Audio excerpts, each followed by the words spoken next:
everyone. I'm compelled to call you family. We're becoming a family now, and I'm excited that you've created time to be part of conversations with Joy Kaapu.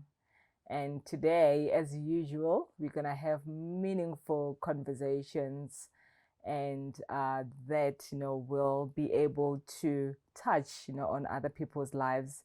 And like I always say, make a positive difference in humanity. Before I introduce my beautiful, intelligent, loving guest that I'm excited to interview today on a very, very powerful topic, I just want to go back to the conversation that Joe and I had the previous episode. And one of the viewers, and we really thank you for the viewership and for supporting the channel. And one of the viewers asked this powerful question that, quote, I can hear you ladies talking, and my question is, how and where do I start?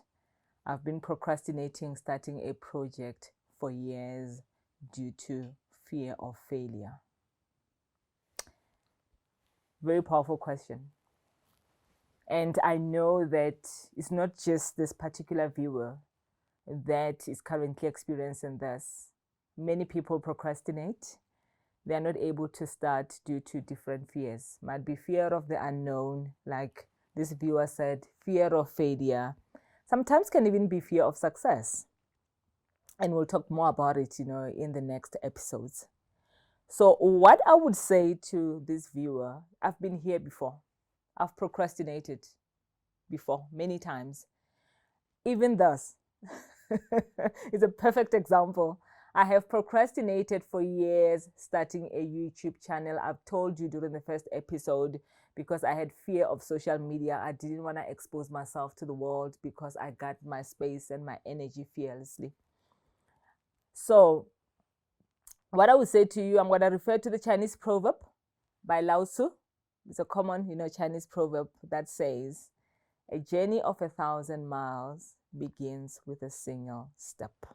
That's what Lao Tzu said. A journey of 1,000 miles begin with one step. Just that one step. And you just leave the rest. The universe, God will say, yes, you've taken that first step, and the rest will be history.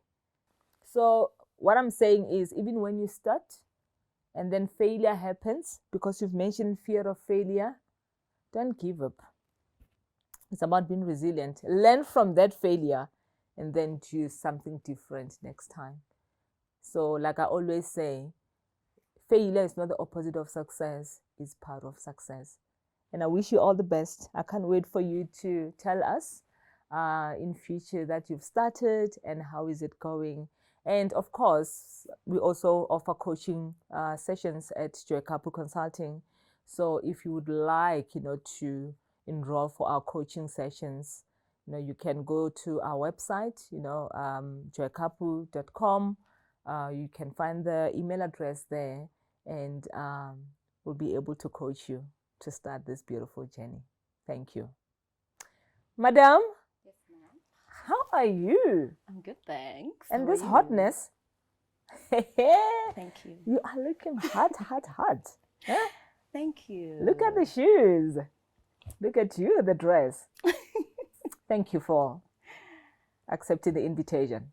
Thank you for inviting me. Yeah, and flying from Cape Town. I mean, she flew yesterday, from Cape Town just to support, the channel, and obviously to be with the sister as well. Yes. And how is Cape Town and the weather here in Joburg? Because we're in the middle of winter. Well, I was expecting Joburg to be like really freezing because that's what I've been hearing, that it's been very cold. I mean, Cape Town, it rains. It's been raining.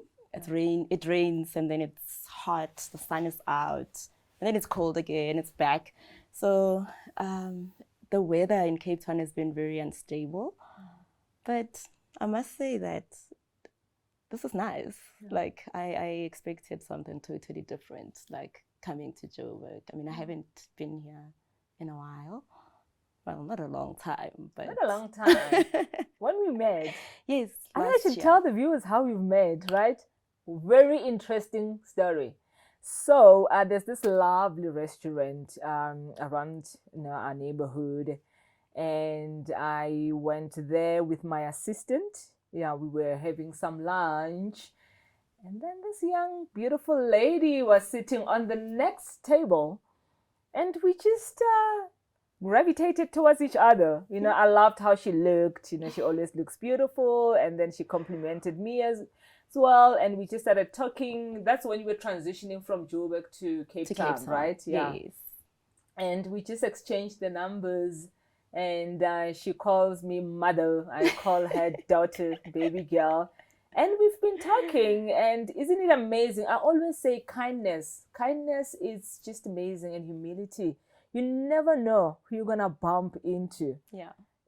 Most of the time I just bump into people just by that smile, being kind, being humble. And so many people miss opportunities, actually. Yeah. Because of, you find that being rude, and not approachable. And yeah, what an amazing journey. Here we are. I know. Yeah. So I hear Cape Town, you guys don't have potholes. It's Well, especially my side of town. When I got there, your side of town. Ooh, levels, neighborhoods. Eh? When I got there, I was shocked that the tar road is actually black and it has white marks, and you can see it's like Need for Speed kind of. Oh my god! Like in Joburg, like roads are brown, and you're like. Oh, I'm hurt. Oh my Joburg. Like you can't see the lines, and so I was like, oh gosh, this is neat, this is nice, and you have space for like walking, biking, and I'm like, this is nice, and it's safe, and it's so I like it there. And I hear you're going off the grid soon. I think we are off. Are you already off the grid? I don't know. Like I don't follow the news. I just see notifications on that load shedding app. We're not getting affected by load shedding, so it's like I don't even know whether we are off the grid or whatever. No, we do get. I mean, I do get it, but like I said before I came here, I think the 2 days we didn't have load shedding, and it was still happening here. So I think we are off. We might be. Okay. Ooh, nice life problems, right? Okay, so let's just saying that now. We're gonna start, with a beautiful interview. Yeah. So Rethabile Mashala, and who is Rethabile Mashala? I am Rethabile by name. And by the way, Rethabile means joy, right? Yeah, it means we are happy. We're happy, but it's still. I think my parents were really happy because my second name is Rejoice. Yes. They were just happy to have this child. Positive vibes, yes, so my name is Rethabile, and I also come from the rurals, but moved later in life to Pretoria, to Hammanskraal, actually, outside Pretoria, schooling in Pretoria. And the question was, who am I? Yes. Just a simple girl. People don't think I am, but for me, I just like the simple things. I'm a simple girl. I like people who like simple things. I gravitate towards people who just are kind, and maybe because I am as well. Can you imagine your parents were so joyful, so happy to be in that space, expecting you and you being born. Yeah, beautiful names. So, I would just like us, before we talk about the journey that you've been through for the past couple of months, especially moving to Cape Town, just your upbringing. And I'm just curious because, you look so young. Like, when did you qualify as a chartered accountant? And you spoke about your love for people as well. My upbringing, I grew up so I'm from Mokopane, Back. So I was born in Mokopane, raised there and I lived with my grandmother. My parents were working in Pretoria, and I was this shy child. Like, I had to work on that. as shy as I used to be. Very, very shy. Loved my grandmother, still do. Like, that's my girl.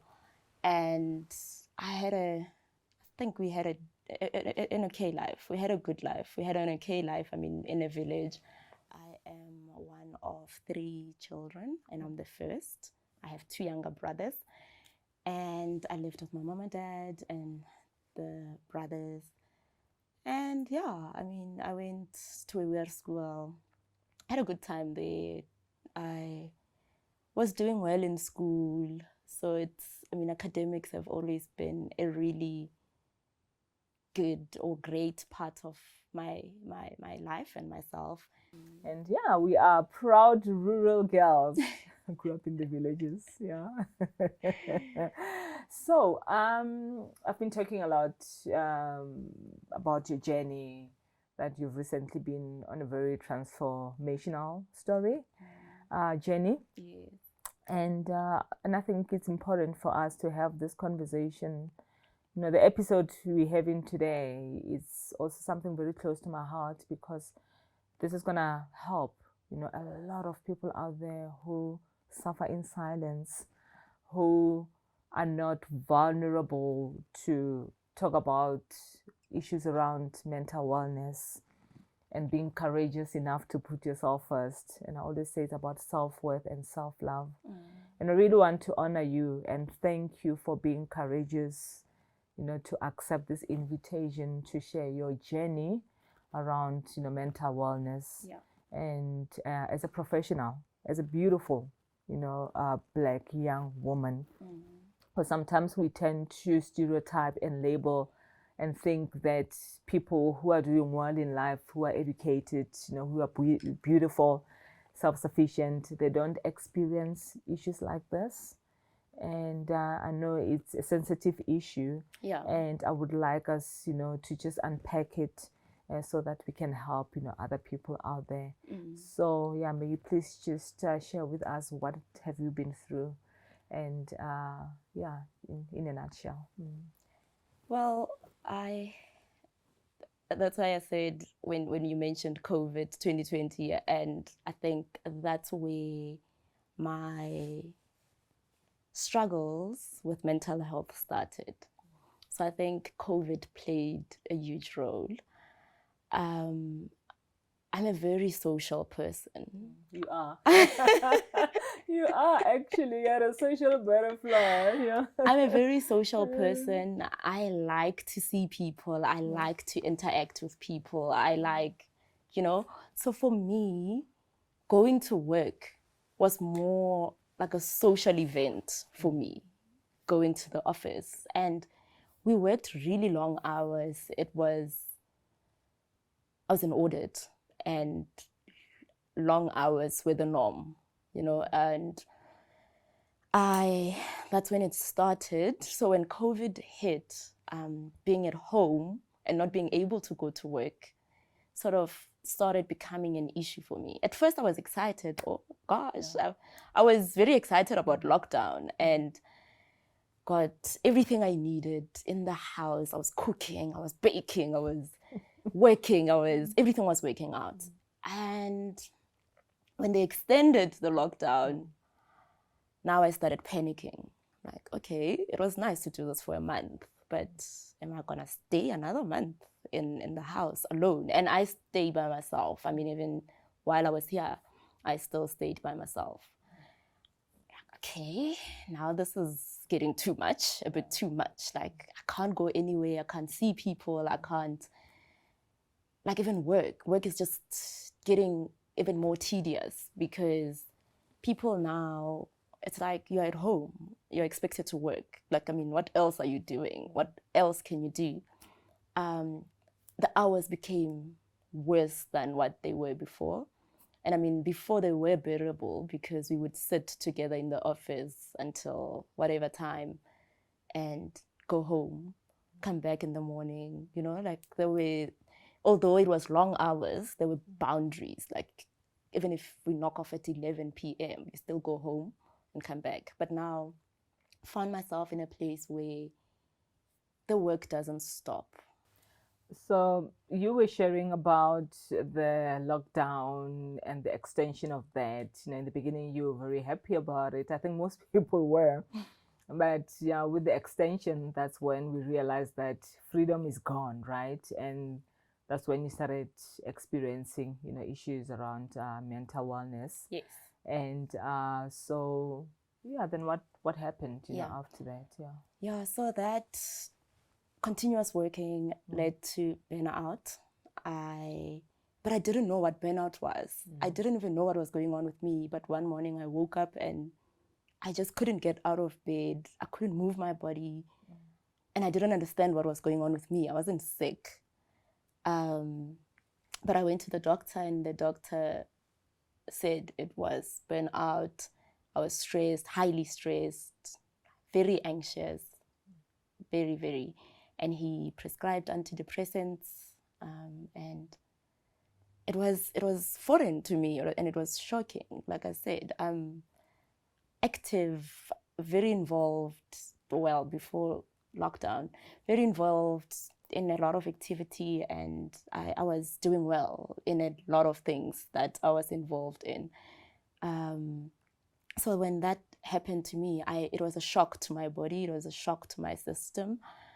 And then I decided to get myself out of audit because it wasn't sustainable. And I mean, lockdown just kept getting extended and extended. And I just figured we are never going to be, the work is not going to change. So I need to get myself out of the space. And I looked for a different role, and I joined another corporate, a bank. And it was more, I wasn't really in tune with what I was doing there. I just felt like I didn't enjoy the work that I was doing. Fast forward, decided to take on a different one, which I did mention my love for people, which was leading a graduate program for another corporate. And this is why I moved to Cape Town. And while there, again, my primary role was the graduate program, but it was in a accounting reporting environment. So I found myself doing a lot of what I didn't like, the accounting, the reporting stuff, more than the graduate. So the graduate program, the people work, I was very happy in that area, but I just felt like I wasn't doing enough of that. And that again led to frustration. So my first diagnosis, antidepressants, I worked through it and I got off the antidepressants and I was functional. Again, I was fine until this continuous cycle of doing what I really didn't enjoy doing, and again leading to burnout. Long hours, not passionate, feeling like you're not doing well, inefficient, this and that, all the negative things that I just felt like I wasn't good enough, or I didn't fit in that space, and I wasn't adding value or doing work or spending my time on work that actually adds value, which is the graduate program. And so that frustration led to burnout again. And in May, I found myself in that place again where I was in 2020, burnt out, not motivated, not interested in any activity, isolated. I didn't even make friends like in Cape Town for the period that I've been there. And I mean, being the social person that I am, that was quite a shock because I was always worked out, and yeah. So what happened this time around with the second burnout and so and I was seeing, and I am still seeing my therapist in January, actually. I think that's when I started noticing the trend that led to the first burnout. Yes. At the beginning of the year, I just found myself in a dark place. I couldn't explain it, but I knew I needed help. I went and I found the therapist. I started seeing her. So I had sessions with her on a monthly basis.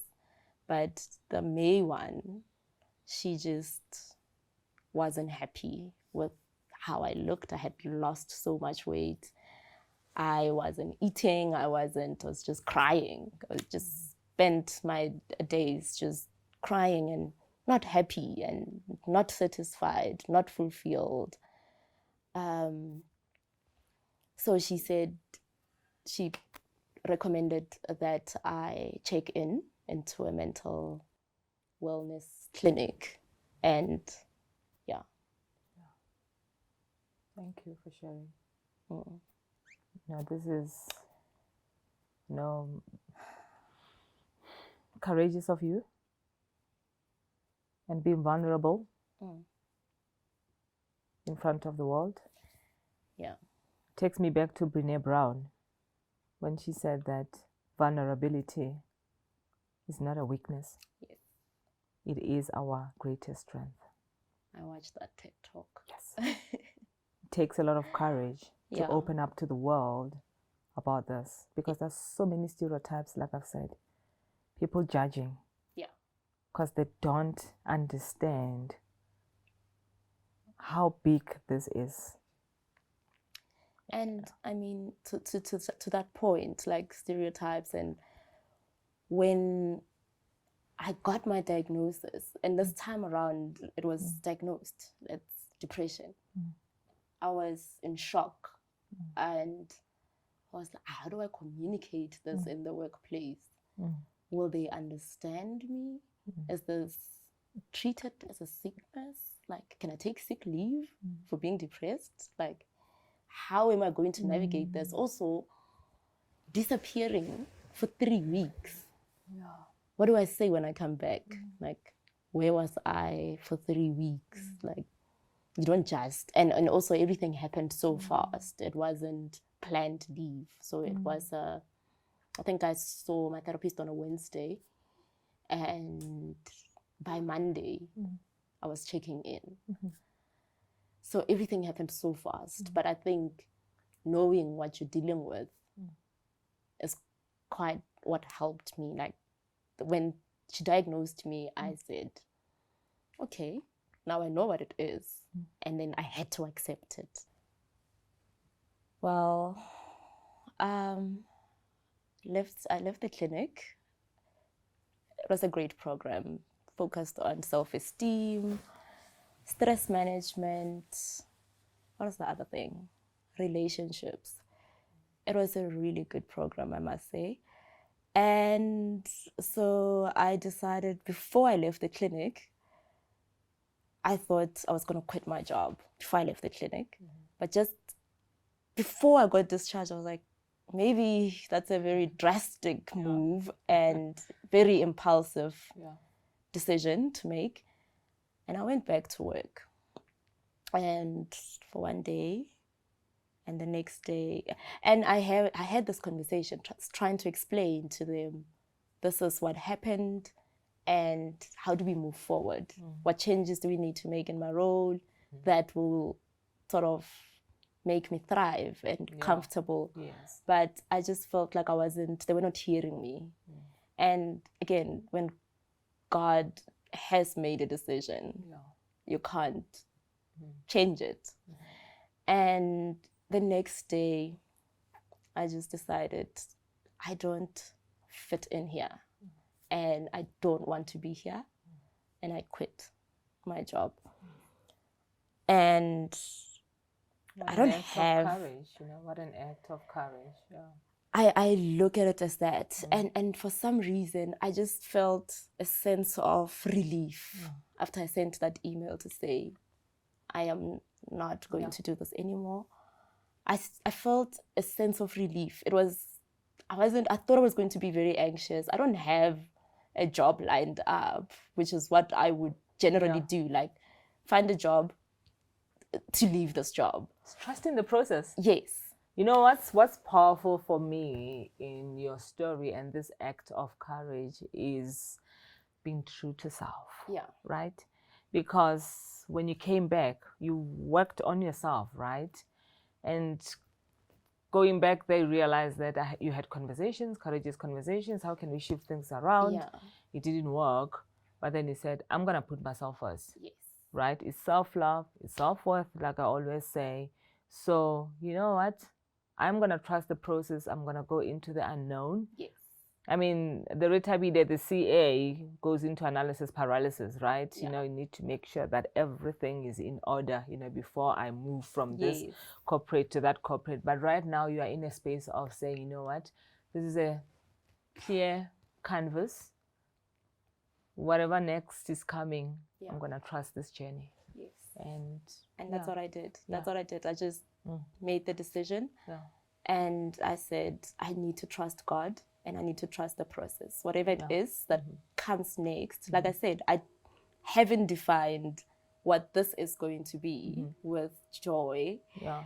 But I know it will be something and it will be of great benefit. It will be of great value. Yeah. And the intention is there. Yes, the intention is there. So we don't have to like start having, what's the word, you know, the outcome thinking that it should look this way, because it might even take a different form and shape from what, you know, you might envisage. Yeah. Exactly. So wrapping it up, some people out there watching this, going through what you're going through, or knowing someone who's going through, you know, mental wellness challenges. Yeah. What would you like to say to these people from your experience? Yeah. Yeah. I think people need to acknowledge that it's okay not to be okay. And it's okay to accept that you are not okay and seek help. Yes. There is a lot of help out there. People are trained to actually help other people. And we need to start removing the stigma around mental health. Like I said, I'm much happier, I'm lighter, I am at peace right now. And I don't even know what the next steps are. And it's okay. And it's okay. It's okay. So that's it's okay. That's what and I mean, seek help. Seek help. Thank you. You know, this was such an amazing conversation with you.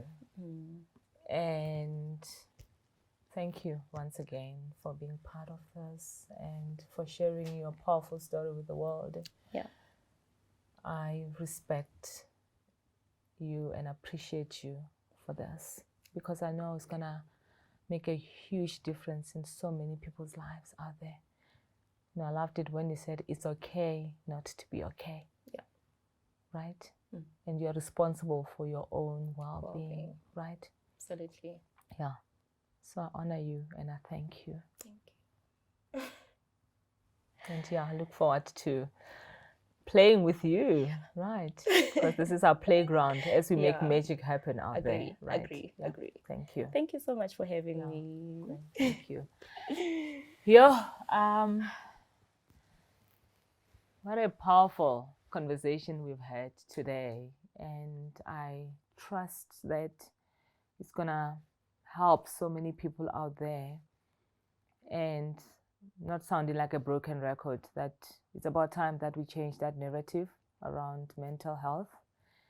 And as Rethabile said, it's okay not to be okay, and you're responsible for your own well-being. You know, signing out with Brené Brown's quote, I've shared it before, when she said that vulnerability is not a weakness, and vulnerability is our greatest strength. Because we've been conditioned that being vulnerable means that you are weak, you're not in your power, and it's not about that. It is your greatest strength, because it's about you taking good care of yourself. You come first, you are a priority. Till we meet again next week, thank you so much, and bye for now.